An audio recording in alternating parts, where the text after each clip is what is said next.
Retro director Karthik Subraj இயக்கத்துல நம்ம நடிப்பு நாயகனான சூர்யா, அதுக்கு அடுத்து நம்ம பூஜா ஹெக்டே, இவங்க இருவரும் சேர்ந்து நடிச்சு லாஸ்டா தியேட்டர்ல வெளிவந்த ஒரு தமிழ் லவ் ஆக்ஷன் திரைப்படம் ரெட்ரோ.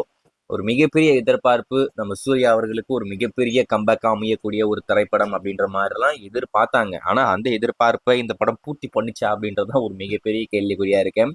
இதெல்லாம் ஒரு படமாடா அப்படின்னு சொல்லிட்டு ஃபர்ஸ்ட் ஹாப்ல ஏந்தி ஏந்து ஏந்து ஐ மீன் ஃபர்ஸ்ட் ஹாப் பார்க்கவே முடியாம அப்பயே ஏந்து ஒன்னு இருக்கான். செகண்ட் ஹாப்பை பார்த்துட்டு தூணணும்னு இருக்கான்.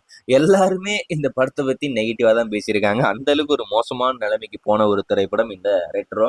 இது மூலியமா என்ன பேசுறாங்கன்னா, நம்ம சூர்யானாவே வன்மம் தான், ஐ மீன் அவர் மேல வன்மமா இருக்காங்க, அவர் படம் வந்தாலே இந்த மாதிரி தான் பண்றாங்க அப்படின்ற மாதிரிலாம் பேசிக்கிட்டு இருக்காங்க. ஸோ அதெல்லாம் பொய்யான தகவல்.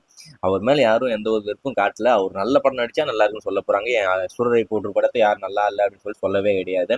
அதே மாதிரிதான் ஜெய்பீம் படத்தையும் யாரும் அந்த மாதிரி சொன்னது கிடையாது. இந்த மாதிரி கதைகளை சூஸ் பண்ணி அவர் நடிச்சுக்கிட்டு இருக்கிறதுனால தான் கிட்டத்தட்ட 13 வருஷமா எந்த ஒரு ஹிட்டும் கொடுக்காம அப்படியே போய்கிட்டு இருக்காப்ல. ஸோ வெயிட் பண்ணி பார்ப்போம், இதுக்கு அடுத்து வரக்கூடிய படமாவது அவருக்கு கம்பேக்கா அமைதா சொல்லிட்டு. ஆனா அந்த படத்தோட டேரக்டர் யாரா அப்படின்னு பார்த்தா ஆர்ஜே பாலாஜி. அந்த படத்தோடைய தகவலுமே ரொம்ப மோசமா தான் இருக்கு, அதுவும் ஒன்றும் விளங்காது அப்படின்ற மாதிரிலாம் சொல்லிக்கிட்டு இருக்காங்க.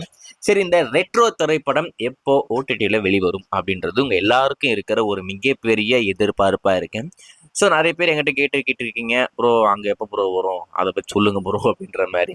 ஸோ இந்த வாரம் உங்களுக்கு ஒரு பிக்கஸ்ட் சம்பவம் ஆஃப் ரெட்ரோ உங்களுக்கு காத்துக்கிட்டு இருக்கேன். ரெட்ரோ 2 வேற பண்ண போறாங்களாமா. ஸோ நீங்க எல்லாரும் ரெடியா இருங்க ரெட்ரோ 2 பார்க்கறதுக்கு.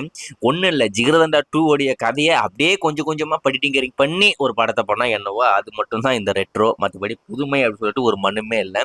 ஸோ ஓடிடியில் இந்த வாரம் வருது. அஃபிஷியலாக எடுத்துக்கிட்டிங்கன்னா உங்களுக்கு நெட்ஃப்ளிக்ஸில் 4 வாரம் கழிச்சு ஸ்ட்ரீம் பண்ண போகிறாங்க. ஸோ டெஃபினட்டாக நெட்ஃப்ளிக்ஸில் வரும்போது எப்படி வரும்னு தெரியல. நெட்ஃப்ளிக்ஸில் வந்ததுக்கப்புறம் போட்டு பொழந்தாலும் ஆச்சரியப்படுறதுக்கு இல்லை. ஏன்னா ரீசெண்டாக குட் பேட் அக்லி படத்தை ஸ்ட்ரீம் பண்ணாங்க. என்னதான் நல்லா இருக்கு அப்படின்ற மாதிரிலாம் ரிப்போர்ட் இருந்தாலும் ஓடிடியில் வந்ததுக்கப்புறம் போட்டு அடி நடிச்சுக்கிட்டு இருக்கானுங்க. இதெல்லாம் ஒரு படமாடா, இதெல்லாம் எப்படா பார்த்தீங்க அப்படின்னு சொல்லிட்டு. இந்த படத்துக்கு என்ன மாதிரி ரிப்போர்ட் கிடைக்குது அப்படின்றத வெயிட் பண்ணி பார்ப்போம். ஸோ பிக்கெஸ்ட் சம்பவம் வந்து உங்களுக்கு இந்த வாரம் காத்துக்கிட்டு இருக்கேன்.